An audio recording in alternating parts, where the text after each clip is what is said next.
పైన కేసులు ఉన్నాయి. మన తెలుగు రాష్ట్రాలు తీసుకుంటే రేవంత్ రెడ్డి గారి పైన ఇక్కడ చాలా కేసులు ఉన్నాయి. గతంలో కేసీఆర్ గారి పైన కేసులు ఉన్నాయి, చంద్రబాబు నాయుడు గారి పైన కేసులు ఉన్నాయి, జగన్మోహన్ రెడ్డి పైన కేసులు ఉన్నాయి.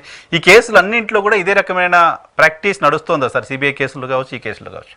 ఎందుకంటే ఏమవుతుందంటే చార్జెస్ ఫ్రేమ్ అవ్వకుండా చూసుకునే ప్రయత్నాలు చాలా జరుగుతాయి మామూలు.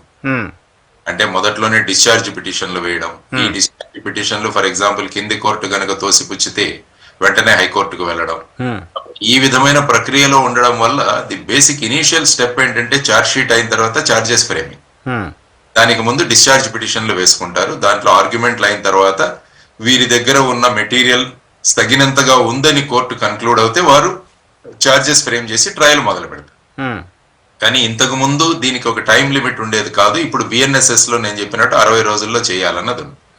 కాబట్టి కొత్త కేసుల్లో ఈ విధమైన మార్గాలను త్వరగా అందులో చార్జెస్ ఫ్రేమ్ చేసే అవకాశం ఉండేది. అయినా కూడా టైం లిమిట్ ఇచ్చినప్పుడు కూడా మన చట్టాలు ఎలా ఉన్నాయంటే ప్రతిసారి కూడా ఎవరి మీద అయితే నిందలు ఆపాదించబడ్డాయో వాళ్లకు మనము ఛాన్స్ ఇవ్వాలి అన్నది ప్రధానంగా చూసుకుంటాం.